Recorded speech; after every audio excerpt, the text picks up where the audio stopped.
Hey, it's Doom here. I'm back with Dungeons and Doom Biscuit, one half of the Dungeon Swag team. And what I have here is a mostly dry, our graveyard golem we were working on. So what I want to do is I want to mix some gray and some brown and make a base coat for him. And I don't know how much to mix of this. Is kind of a playing around deal. And I really don't care how well it's mixed either, is the other kind of deal. We don't want to do an omega thick coat, and we don't want to get it in every crack. We want to leave as much of the, well, I guess just paint it. You know what to do at this point. I'm not teaching you nothing. Y'all know how to paint. So let's just get it painted. You don't want to go too thick, like I said, but you don't want to water it down either, which puts you in an awkward spot. You're going to be doing this all day if you get it wet, but you're going to get in the cracks easier. And you don't know how sturdy all this is. It might be sturdy, it might not be. Don't forget, this is just tinfoil laying over top of some foam in mine. And for years it could be balled up paper or anything, so you don't know what you're dealing with here, or how sturdy it may or not be. May or may not be. So I'm just painting. And I'm not pushing hard. I'm just kind of getting in as many of the cracks I can. Filling it in.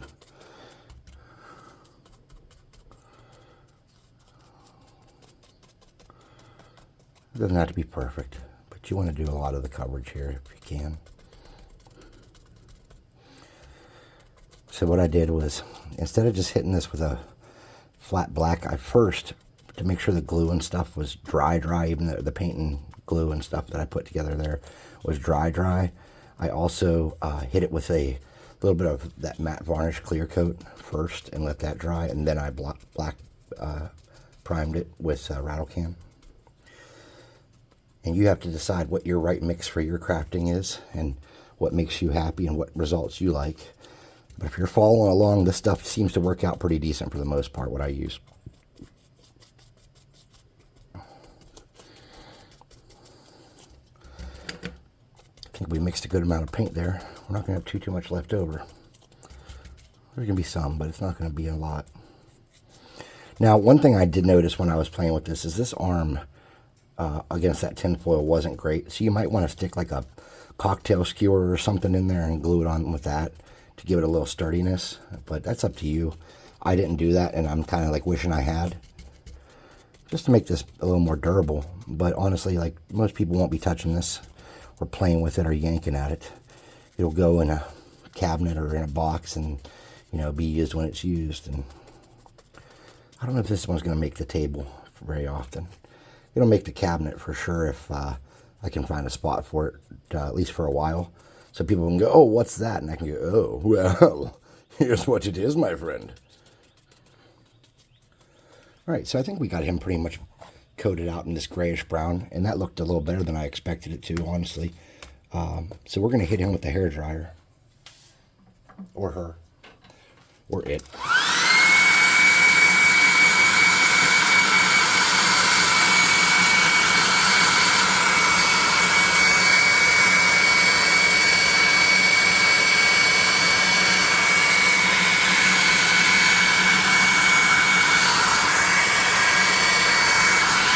It doesn't have to be perfectly dry, like mine's not perfectly dry. So now we're going to get a dry brush, not a dry brush, I'm sorry, a makeup brush. And this is a +2, or maybe even a +1 brush with sparkling. And we're going to lighten this up. So now we're going to get a little bit lighter of a gray and a little bit lighter of a brown. And this gray is called pewter gray from Apple Barrel. And this brown is called Nutmeg Brown, same company. This is just a Walmart brand, kind of. And then we're going to mix it in with the existing paint that was left over, which isn't a whole lot, if we're going to be honest. It was some.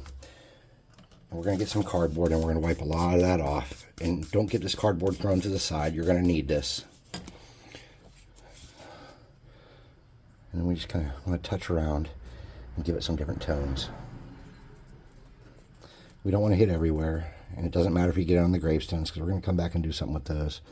But you want to get it in there and get it around on him. And maybe pick up some of those wetter pools of paint. And if you have this gunky, just gunky enough, you can get some good textures with it too. Mine's not quite gunky enough, but All right, we're going to clean that brush out. We're going to save this, right, because we're not done with that piece. Wash that brush out some. We're going to get a little bit of a lighter color. We're using khaki. We're just going to squirt a little khaki in there. We're going to spray him with some hot air. So let's move this because we don't want this dried up. Let's move this over here and hit him with some hot air. But he's already starting to look okay. You can tell what he's supposed to be. He is a graveyard that has come back to life in some form or unlife, and he wants to bite you up.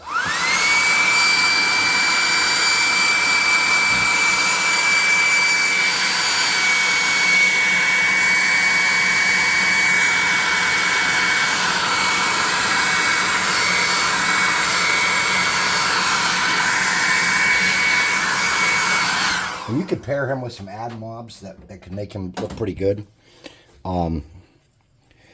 You know, you could get some skeletons or some zombies or something and throw them in with this kind of fight. If I'd have thought about it in advance. All right, this brush was just for mixing that up. We're going to get another brush now, makeup brush, sparkling, +2. We're going to get some of that paint that we just made there. Then we're going to come around and hit some of these sticky uppy parts on his hands and his head and some of these stones and just some spots on him. Just grabbing some of these sticky uppy parts, go around the outside. We're just giving him some more depth, right? Look at that. He's lightening right up for us. He's almost smiling. Come around.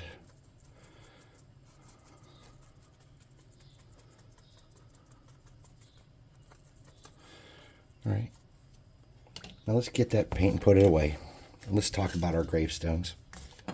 So for our gravestones, we're getting some of this pavement in a smaller brush.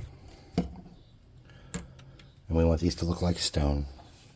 So we're just going to get the smaller brush and we're going to paint not all of it, but some of it this color.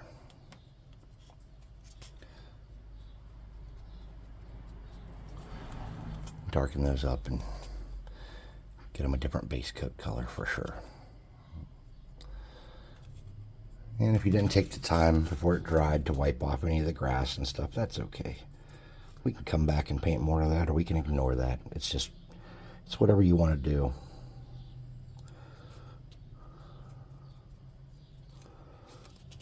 I think that he is going to capture the essence of what we wanted pretty well. Those don't have to be perfect. And we're going to do the same thing now with brown. The same dark brown that I use for everything. That burnt umber. You can leave that gray in your brush. It won't hurt anything at this point. Just a little dab of this. And let's pick out some of this stuff to be parts of a casket or something. Let's see if we can find anything that could be part of a casket. Well, we can do these bones pieces in it for sure. Do those bones that are brown. They don't even look like bones anymore because I got that crap all over them, but that's okay. It's ours. We can make it how we want. We could tell whatever story we want. And let's say that this piece here is part of a casket. Yeah. And maybe this piece here is part of a casket that snapped. We don't know. Something like that. And then really I should get that gray out again.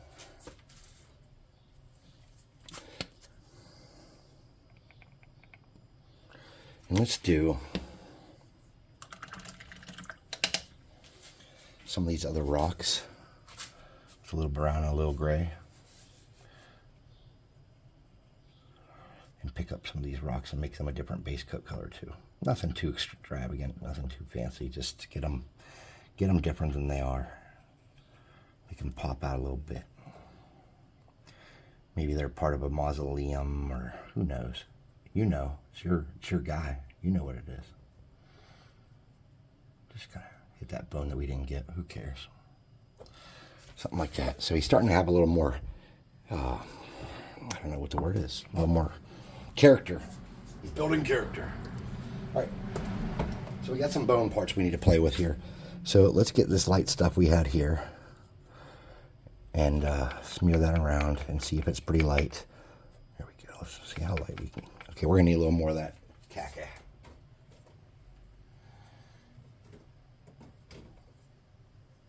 A little bit more khaki here. No problem. We're just going to get a little bit of that. Let's mix that up and see what we get. Something like a grayish tan. Okay, cool. Something like that. Let's wipe a lot of that off. And let's come back to that skull and pick out some of the smoother parts that come forward and kind of just hit the highlights with that and lighten up that skull drastically. We want it to not look like a bone bleached skull. We want it to look like a skull that's been in dirt and it's not been in pristine condition. We're going to take that same brush. We're not cleaning it off. We're just adding some tan. Let's lighten it up again and look at it again, just to get some of that detail. And then let's come back with that and hit these bones a little bit. And I don't think they're going to stick out as well as the skull will. And even though those are a little bit wet, just pull onto the bones with that. Lighten them up a little bit so that they have their own texture and color. Okay. Got the bones a little bit covered. They're starting to pop out a little bit. Nice. Sorry, I like to paint, and I get like super like calm when I'm painting sometimes. And like I'm enjoying painting this, even though I didn't set out to make this guy. He's turning out okay. He's not bad. I'm just gonna lighten up some of that skull because I think it's super dark. There we go. And I'm not getting into the recesses. I'm just kind of hitting the high points, just so that from a distance you can see that it's a skull. It's a little cartoony and funny, so this isn't super terrifying. Let's hit his fingers a little bit and lighten them up. Not sure what they're supposed to be. I didn't really have a plan with those. I don't know, just painting dudes. Okay. You can hit some spots on this stone parts with this same light color and just kind of blend away some of that wetter gray paint. It's okay. Hit some of the browns you've done with it a little bit. Some of those stones. We're starting to get some good interest here. He's starting to look like a monster. There's a little piece of that stuff. All right.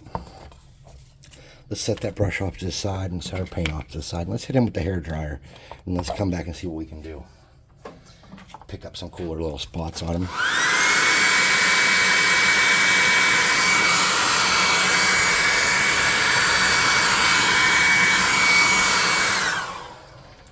Alright, so there's some spots that I'm not real happy with how they're going to look ultimately when we're done. But that's an easy fix because what we can do is we can come back with some brown or some green flock. I'm just getting some gray here. And I'm coming back over this with that. I'm just mixing it all. I don't care. It doesn't have to be perfect. I'm just mixing some of that up. And then I'm going to hit some of these tombstones a little bit with that and just give them so that we know they're stone and they're separate. These tombstones, this obelisk. We're not painting all of it, you know, we're just getting some of it. When this dries, I hope that obelisk is sturdier. Once we get the clear coat on here and stuff, I hope it kind of... Plus I keep hitting it with a hairdryer and there's hot glue in there and that's not helping my cause.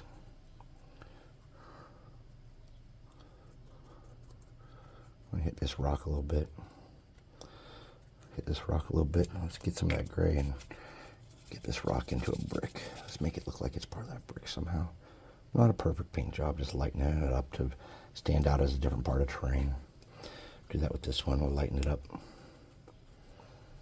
Hit these stones here. Hit that thing. Then let's get some of that tan and some of that medium brown. Mix them with that gray.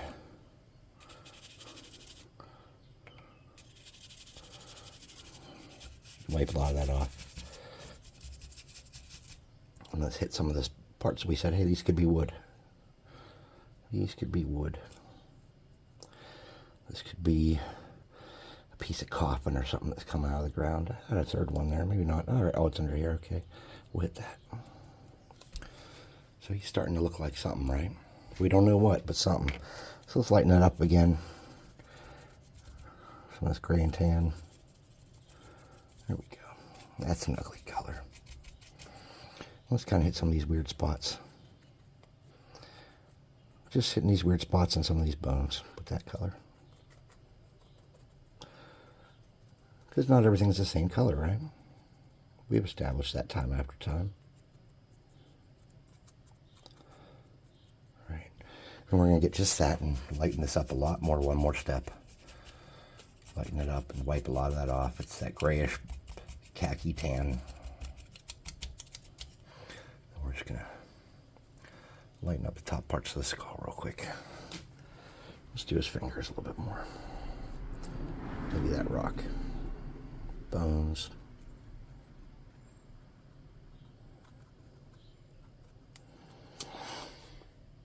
Yeah, there we go. That's kind of what we wanted. All right, let's do a light dry brush of some gray and tan on this guy. We'll put that gray away, get a lighter gray, get that country cottage or country gray or whatever it is here out. Just dab of that. Dab of the tan.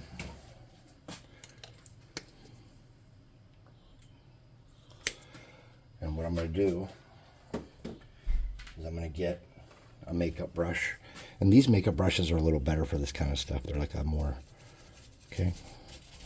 Then we're going to get that color, that final like dust of death kind of color going there. And wipe a lot of that off. Get it all over the brush and wipe off the excess. Okay. And let's just kind of lighten the whole thing up. So it's not so dismal. And it's got some different look to it. Thank God somebody came up and started bumping their music. I was hoping that would happen. We just couldn't imagine having this quiet of a day, could we? We're like, oh, a neighborhood where people with children live. And we jam. And that's the first time we've touched that that cross. So I think he's starting to look kind of good. Kind of how we wanted him to look. Just going to go around the outside. Around the outside. Alright, so now our next step is to get some glue. Let's dry him off. So let's get the hot air, +2 hot air gun of burning.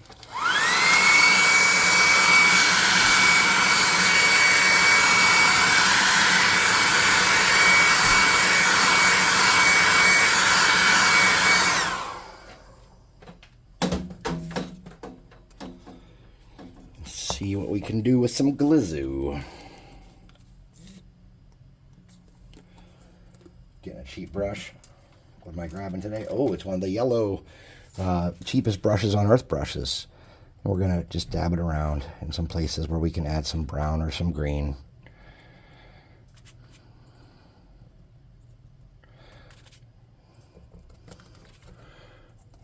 I think what we'll do is we'll sprinkle a little bit of green and then we'll sprinkle a little bit of brown and see what it looks like, and then we'll come back with some darker color. And now, guys, you don't have to buy moss or I'm sorry, not moss. Your flock. You can make your flock if you go to a carpentry shop or Lowe's or somewhere where they cut wood, or if you cut wood yourself. Grab your sawdust and sift through it using like a colander or whatever you have, and get the smallest pieces. Get some rubbing alcohol and some paint, and then grind it up in a mortar and pestle when you're done. And you're going to have a usable flock. And it's the same crap I use for everything, so it's pretty good.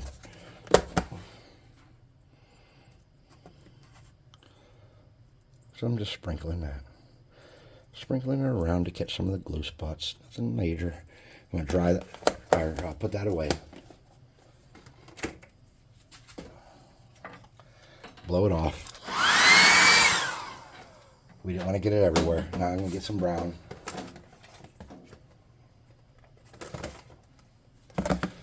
I'm going to do the same thing. Sprinkle around. I'm going to do this a little heavier. A little heavier. Nothing too major. Okay. Then I'm going to tap that down a little bit in some of the spots where I want to make sure it stays. We're just adding some little bit of character to him. He's building character as we watch.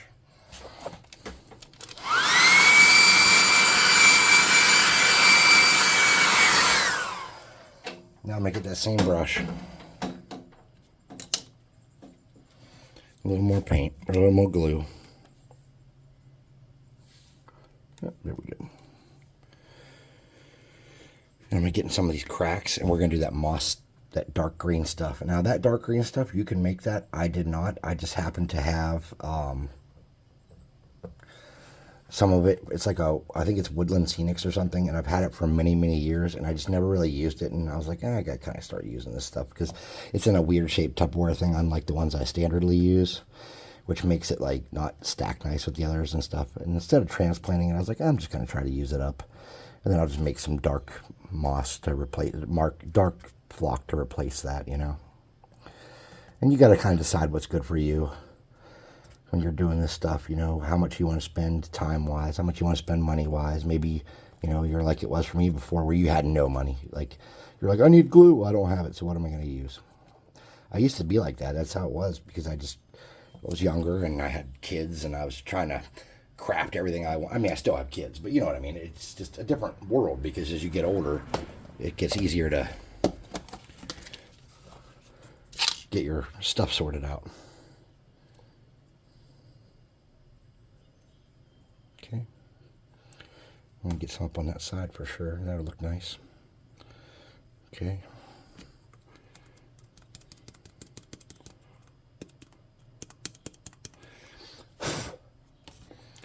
Spots we missed. There we go. Nothing too major though. All right, so I didn't save all my flock. Shame on me. There are some spots that I think could use a little attention, but for now I'm going to call this a win, I think. So here it is, and how you would run this is this dude, he's going to get a clear coat and everything before I take him up and show him on the table. Essentially, you would come across a graveyard and disturb it, and perhaps an item has been left here, or there's so much ancient evil magic energy or undead energy or whatever you might have, lich energy, whatever, and you disturb the area and this thing stands up to defend the area. And I say stand up, it turns into this mound and gravestones rip out of the ground and maybe some zombies start crawling out of the earth around it. I mean, you could probably even have some zombies, you know, sitting there and other places if you really wanted to go into that. And this is going to give you a cool, you could do something with this. I'm not going to do that. But this could give you a cool fight. And this isn't in the book, I don't think. I don't think there's a stat block for this guy. So you could kind of make this and do what you wanted with it.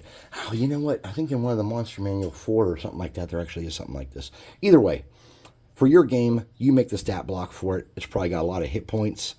It's probably got a low defense because it's just, you know, it's probably resistant to different damages, like piercing is probably not great, but magic probably works well. Holy damage probably does double damage to it if it's predominantly magically undead.